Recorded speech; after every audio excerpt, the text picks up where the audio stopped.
Hello class, chapter 13 India location geological structure and physiography part 1 चल रहा है। अभी तक इसमें हमने पढ़ा about the location and size of India और इस पर्टिकुलर सेशन में हम उसका थोड़ा फर्दर नॉलेज गेन करेंगे। The land area of India lies in south east. ये तो हमने लोकेशन और साइज जब पढ़ा तब उसमें पढ़ा ही था कि इंडिया साउथ एशिया में आता है। इन द नॉर्थ में we have lofty mountain ranges. कौन से है ये mountain ranges? Himalayan mountain ranges that are spread over hundreds of kilometres from west to east direction. तो हिमालयन माउंटेन रेंजेस जो नॉर्थ में लाई करते हैं, वेस्ट से ईस्ट डायरेक्शन में हंड्रेड्स ऑफ किलोमीटर्स तक के फैले हुए हैं। That is why commuting with Tibet and China is possible only through passes located at high altitude।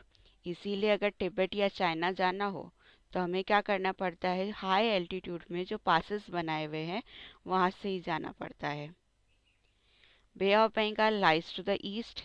Bay of Bengal east में लाई करता है। Arabian Sea to the west and Indian Ocean to the south.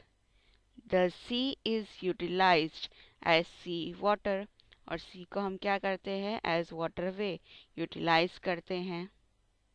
Even though the land routes are obstructed by surrounding mountains, India has accepted all cultural elements arriving from outside and these have merged into Indian society।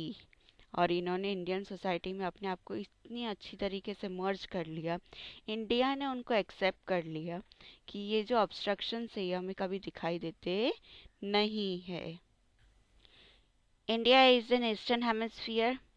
We had already discussed about two hemisphere. बीच में equator, ऊपर वाला हिस्सा एक hemisphere, नीचे वाला हिस्सा एक हेमिस्फीयर।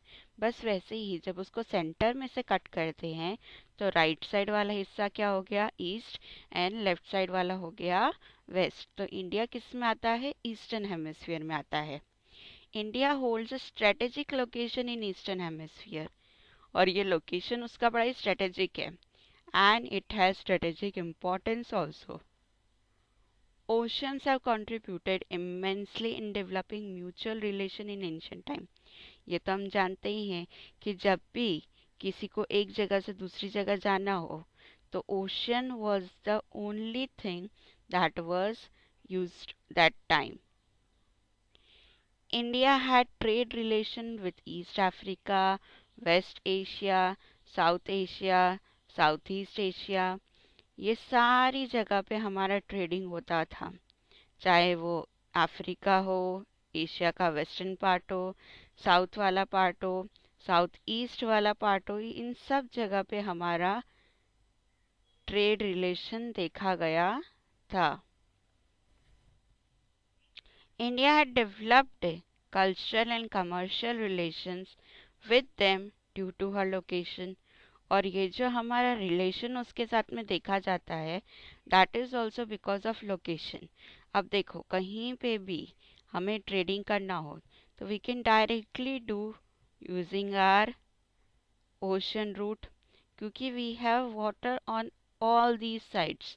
तो हमें कहीं से भी कम्युनिकेट करना हो किसी भी कंट्री के साथ में तो इट वाज वेरी इजी। यहाँ से अगर श्रीलंका जाना हो या यहाँ से अगर जापान जाना हो, यहाँ से अगर ऑस्ट्रेलिया जाना हो, सिंगापुर जाना हो, it was very easy for India because of this kind of location. No other country in Indian Ocean has a long maritime boundary as India has।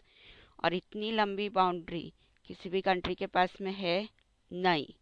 इसीलिए इस स्ट्रेटेजिक लोकेशन की वजह से जो ओशन का नाम है वो भी इंडियन ओशन रख दिया गया। Location of India across the international waterway is also very important. Swiss canal के खुलते ही 1869 में जब स्विस कैनाल खुला तो इंडिया और यूरोप के बीच का जो डिस्टेंस है वो पहले के कंपैरिजन में 7000 किलोमीटर कम हो गया, almost 7000 kilometre. Sea routes connecting east and south Asia. जो ईस्ट और साउथ ईस्ट एशिया को कनेक्ट करता है, ऑस्ट्रेलिया को अफ्रीका से कनेक्ट करता है, यूरोप से कनेक्ट करते हैं, ये सारे इंडियन ओशन से ही पास होता है। सरकम अफ्रीकन वाटरवे, ये पर्टिकुलरली जो वाटरवे है सरकम अफ्रीकन, ये भी कहाँ से पास होता है? इंडिया से पास होता है। स्विस कैनाल वाटरवे, वो भी कहाँ से पास होता है? इंडिया से पास होता है। सो यूरोप को इंडिया से कनेक्ट करता है। पहले ऐसा होता था कि this use to be a very long journey, यहाँ से यहाँ तक आना पड़ता था। नाउ इट इज़ लाइक यहाँ से सीधा one can reach over earth. तो पहले के कंपैरिजन में डिस्टेंस काफ़ी कम हो गया। इनफैक्ट अगर किसी को कनाडा और यूएसए पहुंचना है तो भी सेम वाटरवे से वो पहुंचा जा सकता है, बट फर्दर उसको क्या करना पड़ता है? स्ट्रेट ऑफ मलाका यूज़ करना पड़ता है एंड पैसिफिक ओशन से होकर जाना पड़ता है। India has contact with many countries since many centuries. कई सेंचुरीज से हमारा बहुत सारी कंट्रीज के साथ में कांटेक्ट रहा है। गुड्स और आइडियाज़ हम एक्सचेंज करते आ रहे हैं सिंस एंशिएंट टाइम।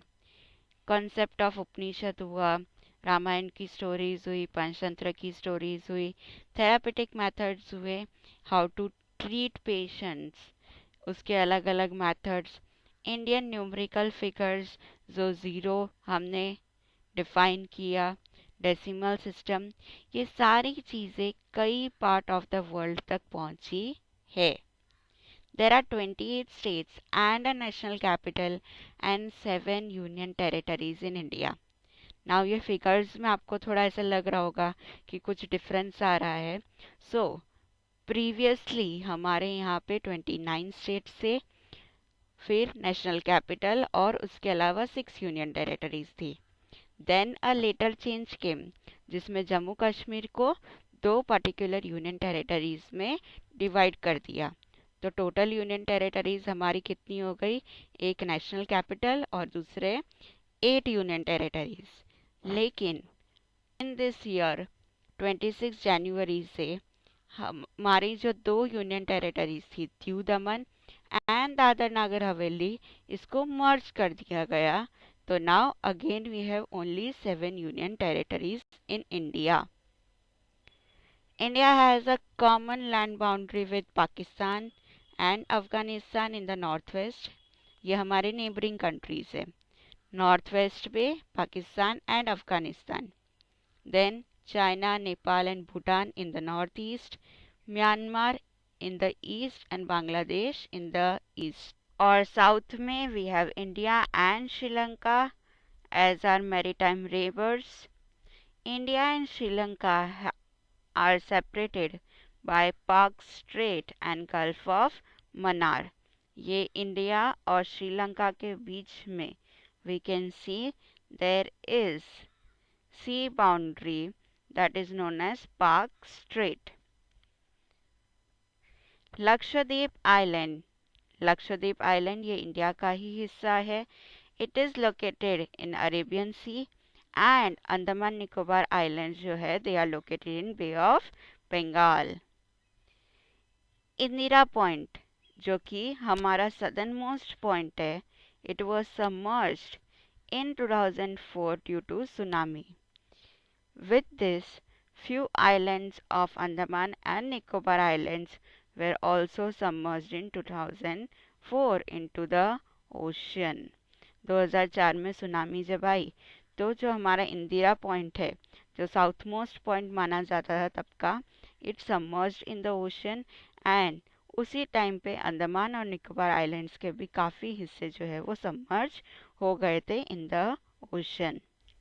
अब हम थोड़ा सा हमारी कंट्री को और ज़्यादा गहराई से अगर जाने तो हमारे स्टेट्स, हमारी union territories, these are very important thing that is to be remembered, क्योंकि इसके बाद में आपको कहीं पे भी जब मैप अप करना होगा तब आपको ये स्टेट्स और यूनियन टेरिटरीज याद रखनी बहुत ज़्यादा ज़रूरी है। सो ऊपर की साइड में अगर हम शुरुआत करते हैं तो very top most is our union territories that is Ladakh, जिसका कैपिटल है ले। देन उसके बाद आता है जम्मू कश्मीर, जिसके दो कैपिटल है, श्रीनगर और जम्मू।